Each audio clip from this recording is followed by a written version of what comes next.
The slogan of the DNC and the arguments of several speakers at this year's Democratic National Convention hinge on the singular word freedom. And we've seen this invoked by Kamala Harris, by Tim Walz, by Barack Obama, by Andy Beshear, by Bernie Sanders, by so many different people in different ways throughout the convention. And the response that I'm seeing from the right, or really the lack of response, is really stunning. Because effectively, the progressives are monopolizing a word they ought not ever utter, given the fact that their worldview is so drastically opposed to it. So in this video, we're going to explore how the word freedom is being used by people at the DNC. I'm going to explore a few of the responses, and I'm going to offer my own response to this abuse of language, to this corruption of a concept, and I'm going to explain how to deal with similar instances of people, whether they be on the left or the right, but in this case the left, corrupting concepts and appropriating them for their own terms, when in all reality those concepts do not belong to them, and truly do not belong to anyone except the truth. But bring into that, my friends, hope all of you are doing well. I am Christian Watson. I am your host. If you enjoy political and social commentary with a philosophical bent, then I must implore you, please like, share, comment, subscribe. Do whatever you can to support us, even if you disagree with me. This is a channel for thinking people. And if I don't compel some level of thought within you throughout this video that you had not considered before, I'm failing at my job. But if I do compel that, then I think that we are going to be a part of the revolution of the mind that will help make our politics smarter and hopefully allow us to restore pro-American principles back to the forefront of our society. Thank you, and please enjoy the video. So, freedom has been used throughout the Walz-Harris campaign, the very nascent Walz-Harris campaign, but also it's plastered up on billboards at the DNC, and it has been said not multiple times, and definitions for it have been given multiple times by main speakers like Barack Obama. And before we actually get into seeing how they use the word freedom, I want all of you to realize something. The word freedom is a few things. Number one, it's a condition, which we're going to explain in a second. But number two, it's a symbol. And a lot of Americans, I think, are wrought for a lack of knowledge in this regard, because they don't understand how political symbols actually shape their worldview. I actually have a video on this coming out very soon on how political symbols shape our culture, but I'll give you guys a little bit of a sneak peek for what will be in that video in regards to our topic today. A political symbol is simply something, an image or typically an image or a concept that has different meanings to different people, but they inspire some sort of conviction within the hearts of those who hear them. But because political symbols are imprecise, that means they will have different meanings to different people, and that also means that certain political actors can leverage those symbols and introduce policy that may be horrible and may be bad or immoral, under the auspices of those symbols, and then get people, by virtue of being associated with that symbol, to go ahead with it. This is what the progressives and the leftists are doing when they use the word freedom. Now, freedom is not just a symbol. Freedom actually has a definition, but we'll get into that in a little bit here. So let's actually look at a few examples of this. Barack Obama attacked Donald Trump and laid out what he believes to be the correct idea of freedom that we should all subscribe to. Go. For them, freedom means that the powerful can do pretty much what they please, whether it's fire workers trying to organize a union, or put poison in our rivers, or avoid paying taxes like everybody else has to do. Well, we have a broader idea of freedom. We believe in the freedom to provide for your family if you're willing to work hard. The freedom to breathe clean air and drink clean water and send your kids to school without worrying if they'll come home. We believe that true freedom gives each of us the right to make decisions about our own life, how we worship, what our family looks like, how many kids we have. All right, Andy Beshear talking about the idea of freedom within the context of what he calls reproductive rights. Go. All women should have the freedom to make their own decisions. Freedom over their own bodies. Freedom about whether to pursue IVF. Freedom about whether to have children at all. And on the abortion question, because Bashir's reasoning here becomes even more odd when you understand the moral identity of freedom that I've given all of you, or that I'm going to continue to give all of you throughout this video. On the abortion question, abortion is not freedom. Abortion, the entire category of reproductive rights is a false category, as we would say in philosophy, because it assigns a quality, i.e. rights, to something that actually is the opposite of that quality, i.e. murder. See, very simply, if freedom is the end result of a morally enlightened individual who is bound to certain rights and certain principles, one of those rights and one of those principles being the protection and preservation of innocent life, then how possibly could abortion be an extension of your freedom if it is a negation of the foundation of your freedom, which is living itself? And it does that even more grievously. That's the first problem. But the second problem is it does that even more grievously to those that can't defend themselves. Not only is it a negation of freedom, it's also a negation of justice. And for that reason, it should always be considered a grievous moral crime, no matter what, and therefore nowhere near deserving the classification of freedom. So within both of these speeches, we see a few things that a lot of people aren't really catching on to. The typical response to this on the right is simply that it's a response that invokes positions without actually tackling ethos. This response goes as follows.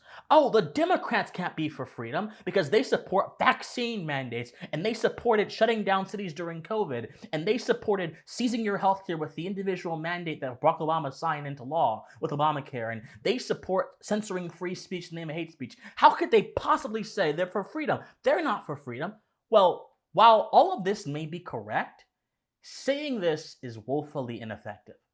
It's ineffective for a few reasons, because it addresses positions and not ethos. Ethos is simply the core of an idea or the core of an ideology. And to truly address any idea or to give any idea its due focus, you must address ethos for a few reasons. Number one, let us say you made the argument that I just made that disproves how the Democrats somehow don't like freedom. Now let's say you say that to somebody who may have a different idea of freedom than you, and who may view all of those things as part of an assertion of freedom. Now you may say, Christian, they're just incorrect. They are incorrect, but there are worldviews that are incorrect that are also sophisticated and also manage to have pseudo-justifications that make sense to a lot of people. So in other words, you're only speaking to people that agree with you and not actually addressing why the progressive idea of freedom is wrong and why folks who hold it are mistaken. You're simply preaching to the choir and you're being bombastic and you're being a talker. We need more thinkers and less talkers. Everyone in this audience, everyone in this country has the ability to be a thinker, but it's not an easy thing. And so people eschew it for the sake of comfort. And a comfortable ideology is the hobgoblin of great men, because a comfortable ideology lulls you into mediocre thinking, and that is what I'm seeing on the right when it comes to critiquing how Obama, how Bashir, how these progressives are abusing and mutilating and cutting up and distorting and corrupting the word freedom. So let's actually explain what the progressives mean by freedom. I did a big video about this a few days ago called Why the Progressive View of Freedom is Wrong. But in this video, my scope's going to be much shorter, just so we can just get this out here faster, as opposed to that video, which is a deep dive. The progressives view freedom in two ways. They view freedom as your ability to be enabled to pursue things you want to pursue in life and to be given things you don't already have. So in practical terms, this means to be given health care. This means to be given welfare. In the terms of Barack Obama, this means to be given clean air and clean water. Now, this is a matter of positions. The ethos of this idea is that man's condition in life is made bad, it's made poor by the actions of those in power, and only and primarily by the actions of those in power, by those who hold the social reins, and therefore it is the duty of the lawgiver, it is the duty of the government to give you freedom by helping you to peel back all those different systems of power, all these different institutions, and enable you by giving you things to be free. This idea goes way beyond the conception of America chronologically and goes all the way back to Jean-Jacques Rousseau, who in his social contract essentially postulated this idea of the general will. What's the general will? The general will for Rousseau is this concept, this sort of consensus from which all political legitimacy flows from. It is the general consensus of the community, of the group, without little reference towards those within the community or within the group, that binds political authority to legitimacy. And so for Rousseau, he also had a different idea of human nature that kind of conformed to this group. He said, man is born free but is everywhere in chains, what suggests that society is what's holding man back as opposed to himself. Now, the proper idea of freedom is very different from this Rousseauian conception of freedom, which is based on power and law and the alleged goodness of human nature. The proper idea of freedom says very simply that freedom it involves two things. Number one, it involves man's ability to exist within the context of first principles. And number two, those first principles being enabled by an understanding of rights. Freedom is an end result of a morally enlightened individual. Freedom is not just this thing you have. It's a condition of being. So when someone says, you're taking my freedom away, what they're really saying is you're removing my ability to be a morally responsible person. Because some people mistakenly believe freedom is just your right not to be bothered. That's a consequence of freedom, but that is not freedom in the fullest sense. Freedom is your awareness of the moral concepts that form the basis and form the legitimacy and form the coherency of civil society. This is why natural law matters. This is why reason matters. This is why a proper understanding of rights matters. This is why a proper understanding of human nature matters. This is why philosophy matters, because you don't have the keys to open up the doors and understand this unless you're willing to think through part 1, part 2, part 3, and get to the destination that you are meant to get to by virtue of you using your mind in coordination with the process of edification. So how does this relate to the progressive corruption of freedom? Well, if freedom is a matter of being morally enlightened, if you understand the principles that are necessary for civil society, and you understand rights, then that means freedom is yours to have. It is not reliant on the will of the lawgiver. It is not reliant on a government giving you reproductive freedoms. It is not reliant on the government giving you health care.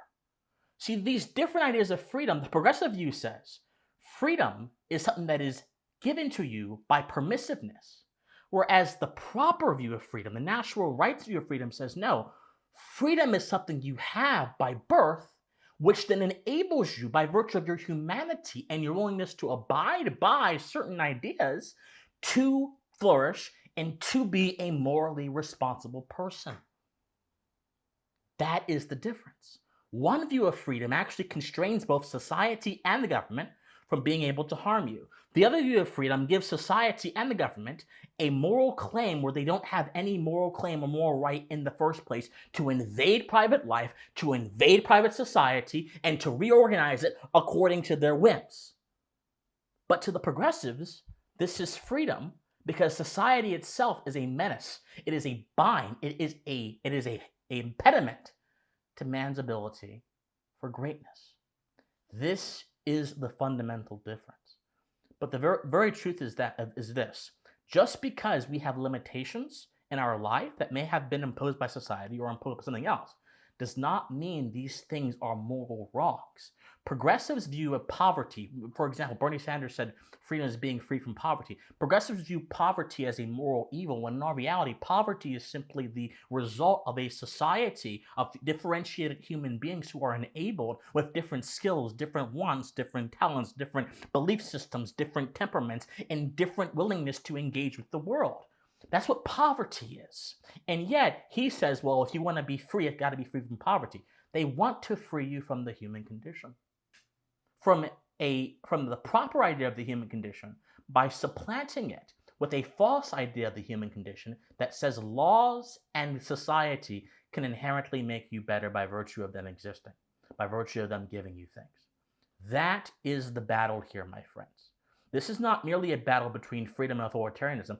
This is a battle of concepts and civilizational ideas that if the right doesn't understand this, if the right does not hone in on this and say, no, you people have no claim to freedom because your idea of freedom is counterfeit, it is corrupt, it has no first principle basis, it has a flawed understanding of rights, it gives moral legitimacy where there is none, it mixes categories, it mixes what is preferable with what is permissible, which is the essence of all moral thinking. Some things are preferable for us to have, like clean water, but it is not permissible for you to go ahead and instill that clean water or then use some kind of violence to then get the conditions for that clean water, because that is not permissible. All of these things are being confused and mixed up in the name of freedom because, as I said at the beginning of the video, that symbolism, that political symbolism is disabling people's ability to actually understand these concepts for what they are. Words have meaning. Concepts have meaning, but their meaning is not just one definition. It's not just one line on the fucking Merriam-Webster. It actually is something that is much deeper that we have to grasp,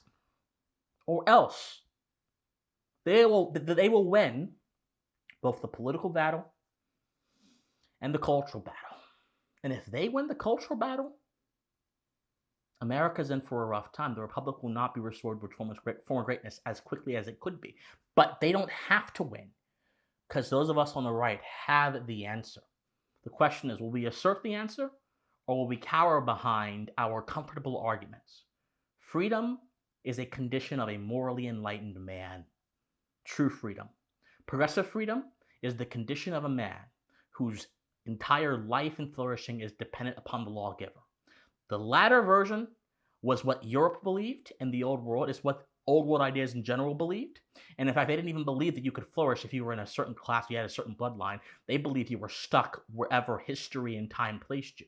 But the former is what our founders believed.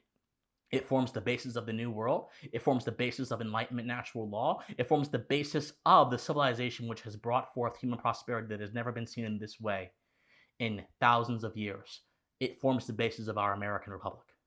And I urge all of you to go with the American idea of freedom, not the European idea of freedom that has been dressed up in new clothing and is being sold to you like snake oil at this Democratic National Convention. It's a sham, but you need to know why it's a sham. You need to be able to address it intelligently, and you need to go beyond the insults, go beyond the dismissiveness, and deal with ideas on their merits or lack thereof. That is my message. My friends, like, share, comment, subscribe, do whatever you can. Study history. Study philosophy, remain morally convicted, and please stay pensive. Bye, guys.